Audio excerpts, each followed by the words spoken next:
Roy muted Emily. Today. Yes, he did. And we're Alright, live. unmute Roy. We're live. Okay. Alright, Sorry, welcome, guys. welcome to Junior Pro Technical Talk difficulties. for this week. Sorry we're a day behind. Here, let me unmute Emily. Or Roy, unmute Emily. Unmute Emily. Roy just muted I'm Emily. trying. I did it. There we I go. did it. Hi, guys. Well, welcome to Junior Pro Talk, everyone. Okay, so real quick, we're just gonna go through since we haven't really been out there on the web lately. We're just gonna talk about what's up with the Junior Pro Talk crew real quick.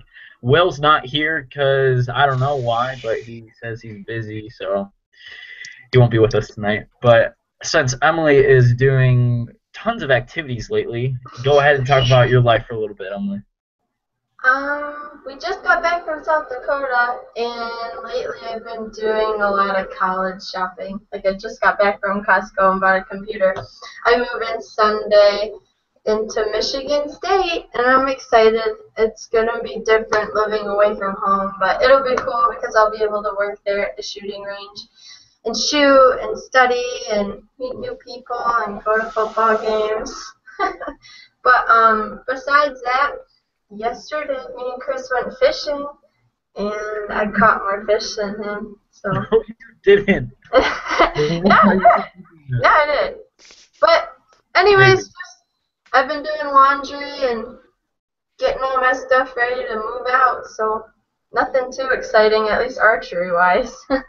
Been taking a break. Yeah, archer's kind of Oh, I just thought of something. When we got back from South Dakota, because we stayed for the NFAA field and the IFAA field, I was pretty tuned up because we were shooting like 150 arrows a day. And I ended up shooting a high score at our 50-meter FIDA kind of target. I think my high score before I shot my new one was like a 348, and I shot a 350, so that was really cool. But I'm pretty sure, the last time I shot, so ended on a good note. That's sweet. What was your score? I forget. 350. Oh, sorry, I didn't hear that. Mm-hmm. All right, so what's going on with you, Jonathan, lately? A lot of work, taking a break. I haven't picked up my bow in a little while. Yeah. Just taking a break. I mean, we went hard from literally January through August, almost every weekend. Mhm. So taking a break, working, getting filming equipment ready to go film for Full Draw. I'll leave September the 12th, and I won't come home until the end of October for the first time, and then I'll do some filming throughout November as well. So just getting filming stuff ready, taking time, and catching up on a bunch of stuff here at home, pretty much. Getting hunting bow ready, too. Yeah, I know. You're Gotta get probably the hunting bow ready. Yeah, if you didn't know this, Jonathan drew tags for Kansas this year. Yeah, I'm looking forward to that. So hopefully we'll get to... I got to film first, but as soon as that's over with, I'm going to do some hunting. That's awesome. Hopefully. Jealous. Jello. Yeah, we're getting pictures of some very big deer. Very big deer.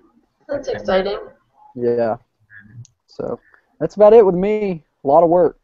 Yeah. Working at LCA, doing some media marketing stuff. That's sweet. Well, I've been seeing it. Yeah. All right, Roy, what's new with you? Not much. Football starting up here, so been going to practice every day, which is awesome, you know. Love sweating in the sun, but other than that, I've been working at the local pro shop, getting some hours in, getting some money, saving up for shoots during the indoor season. Got my hunting bow ready to go. I think I haven't shot my target, my pro comp, in 4 days or so. So, Oh no, 4 days.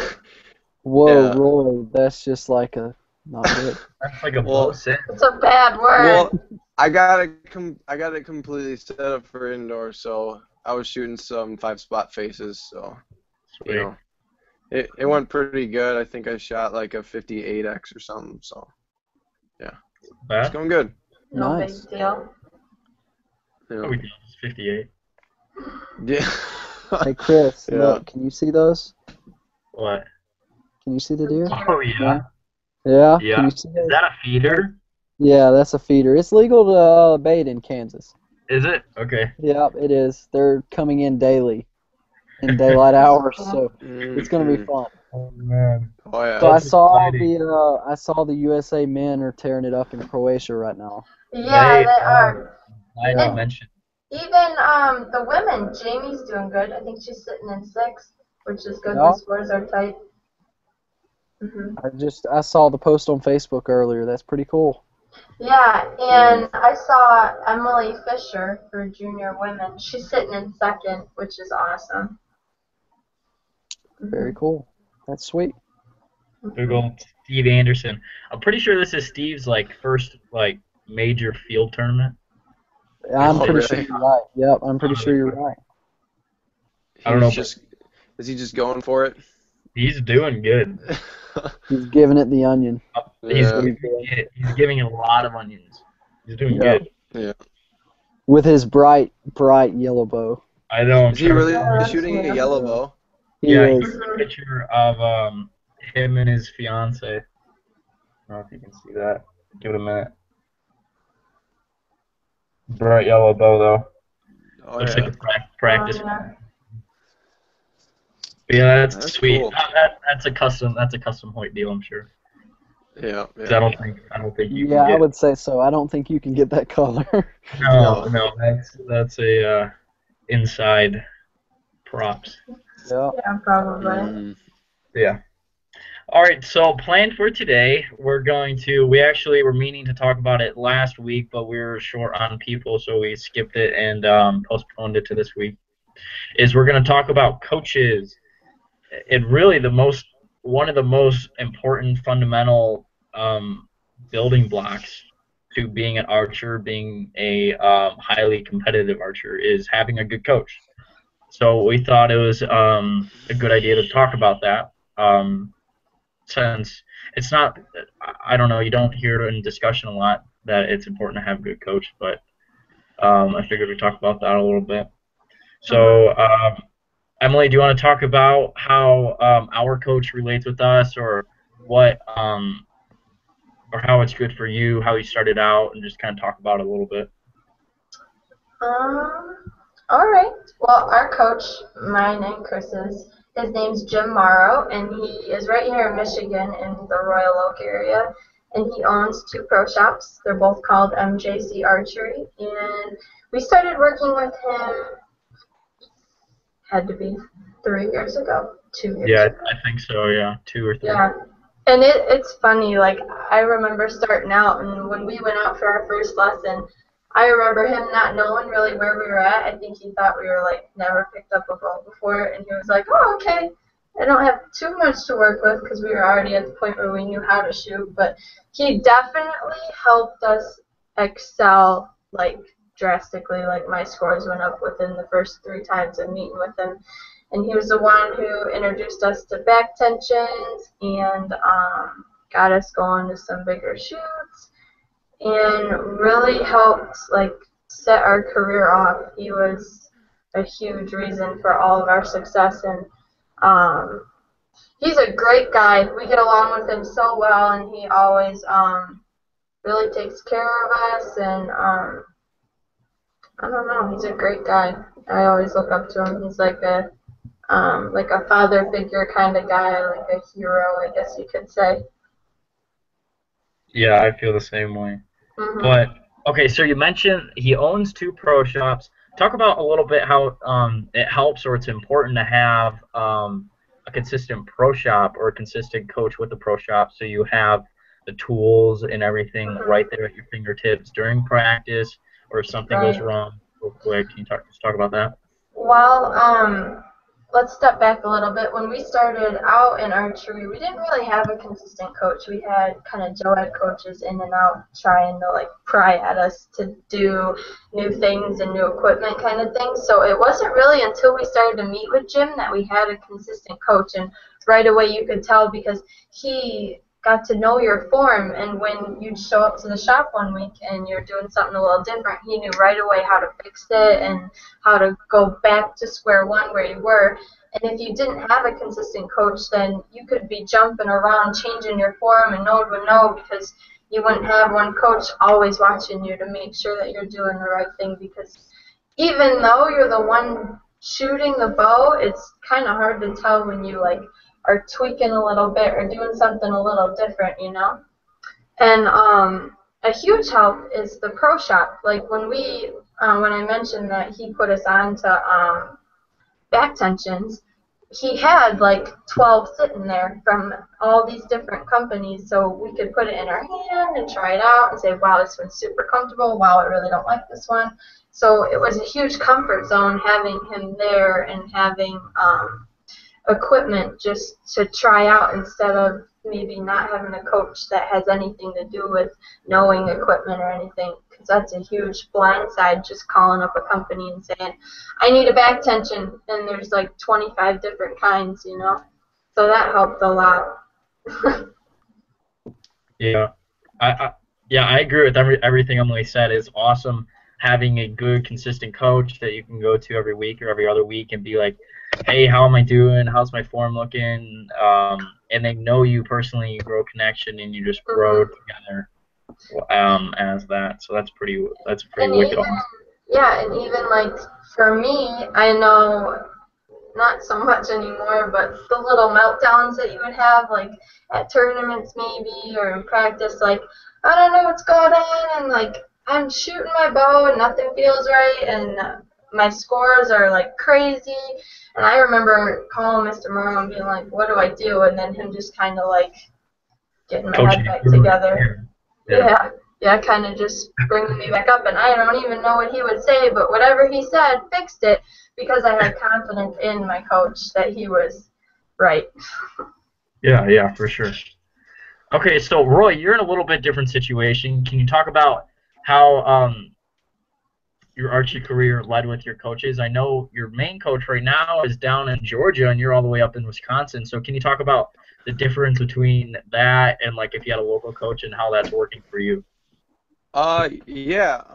Up until earlier this year, I really have never had a coach before. It was just kind of me and my friends, or me and my one good friend, just shooting together and watching other people shoot and kind of trying to recreate that. But then this year I got hooked up with George down at the ALC in Snellville, Georgia, which is also Jonathan's coach.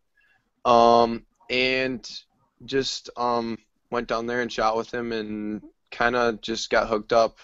So with the distance thing, it's kind of hard, but I mean we communicate back and forth via video messages and stuff, and pretty much once or twice a week I talk with him and send him a video, say, hey, how's this look? How do you think it's going? What can I change? And he'll say, oh, nothing's looking that different. Keep doing what you're doing. So I mean, it works, and I mean, George is a great coach. I mean, he helps out a lot with everything. So That's good. Yeah, that's awesome. I always wondered how, since you're in Wisconsin and he's in Georgia, how you communicate or whatever. But that's a good tool. Just like video broadcasting like this, there's so many things you can do nowadays to expand the archery world or help you perform better.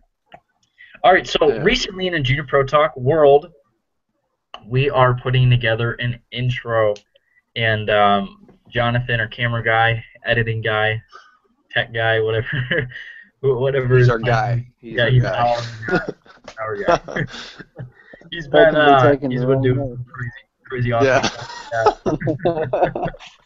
So Jonathan, go ahead and talk about that a bit. Yeah, I'm putting together a new intro to start off all the Junior Pro Talks, and it's coming together pretty nice so far. It's taking some time to get all the footage from each person because we had 3 different people do some filming at Outdoor Nationals and at some other tournaments to try and get some footage. But keep a watch out on the Facebook page, Instagram, and it should be coming soon. I hope probably by the beginning of next week. I hope to finish it up this weekend. So it's should be pretty cool. Okay, sweet. And John Chandler hooked us up with some sweet video, right? So special shout out to him. I'm actually downloading it now. Yeah. Okay. Yeah. Make sure, hey, talk about George a little bit, your relationship with him, because you're closer than Roy. Yeah, sure. It's honestly, it's just nice when you have a coach, just to have that person that you can go to, like you say, if you have that meltdown that day where it's just like nothing's working, and it's just nice to have somebody to go to and be able to say, hey, what's going on? Can you watch this? You can send them a video, or if you're like me, I live close to George, so I usually go down once or twice a week, and we'll meet up in the morning. We'll shoot for about 3 or 4 hours, and especially with me, I grew up without a coach. I didn't start seeing George until right at the end of 2010, beginning of 2011, and that's right when I swapped to left-handed, and that was a different ordeal all in itself. During that time, just having somebody to push me, because swapping to left-handed, I couldn't even hold a bow up left-handed in the beginning, and him over and over telling me that it was going to end up turning out better, it made a world of difference. And but as far as just having that person, I grew up without a coach, so I grew up with horrible form, and especially shooting 3D, shooting uphill, downhill, your form just kind of gets away from you. And every time I go to a 3D tournament, it seems to do that. So I'll go to a 3D tournament, I'll come back in and shoot some indoor with George, and he'll be like, what in the world happened? And it's like, it's just having somebody that's not, because when you're shooting, you can't feel exactly what your form's doing. You can't tell you're having issues. I mean, you can tell it's not hitting, but most of the time you can't tell exactly what's going on. So having that extra person standing behind you saying, do this, relax this shoulder, relax that muscle, and within 10 minutes you're right back and it's clicking the same way it was. Yeah. So, and it's nice just having another friend, because you get to know your coach, you get close with them. Oh yeah. It's and you don't even have to have, like Roy, he's in Wisconsin, George is down here. You don't have to have a coach from a day-to-day basis helping you. Right. Yeah. It's having somebody. I've been down at our shop, and I only live 50 minutes from George, and I'll send him a video clip. I'll say, can you watch this? And he'll say, you got this muscle too tight, relax that, open up your back shoulder a little bit farther, and it fixes little issues that I've had just instantly. So that's pretty much it.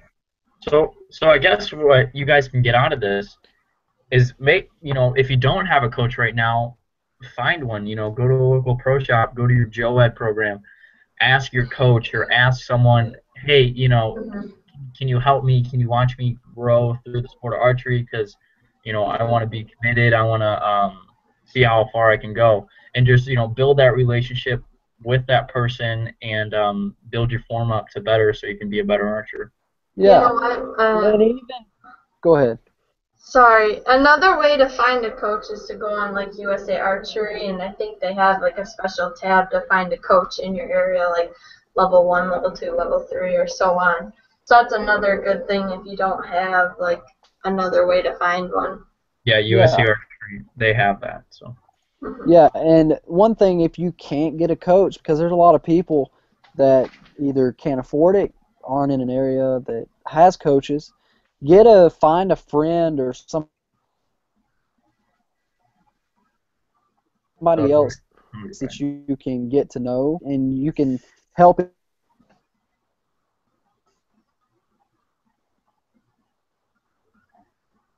other figure out your form. There's where it's coming from, but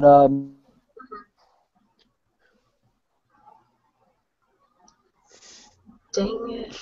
Yeah, Jonathan's breaking up. Mm-hmm. He'll come back in a me and minute. George post a video at least every. Hello. No. You're just breaking up a little. I think you're good now. Am I back? But anyways, if you can't find a You're coach, back. Yeah, you're good. yeah, I'm back. I have no idea how much I just said. You're good. Actually heard. But yeah, if you can't find a coach, Do a recap of like the past 20 seconds. yeah, just if you can't find a coach, find another archery friend, something, and help each other along. Watch each other's form, tell each other what they're doing wrong, and that's a good way to Even do like it. videoing yourself. Yeah, video yourself. You can tell, and like I don't know if you heard, me and George do tech tip videos every other week.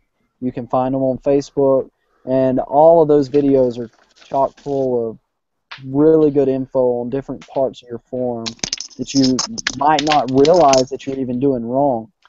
But it doesn't take much. A little tightening of one muscle can make your whole form just go out the window. Yeah, Just little stuff like that.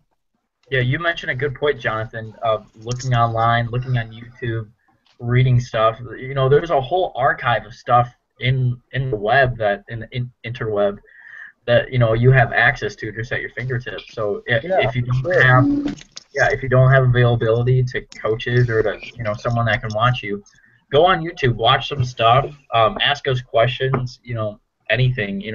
Last Chance Archery has tech tips that George kind of hosts or runs, and there's some great stuff on there, so you can check those out and get some tips from that. All right, so that was really good, guys. That was a good talk. Yeah. Next, and kind of what we've been promoting or talking about a lot, is our logo contest. We've had a ton of entries, and thanks, guys, for all of those.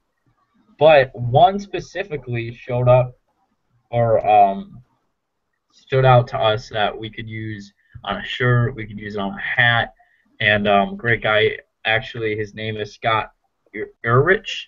I think that's how you pronounce it. I'm sorry if I pronounce that wrong.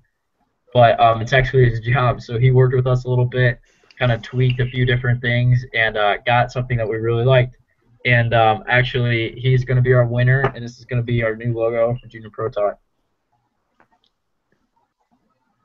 So nice and simple.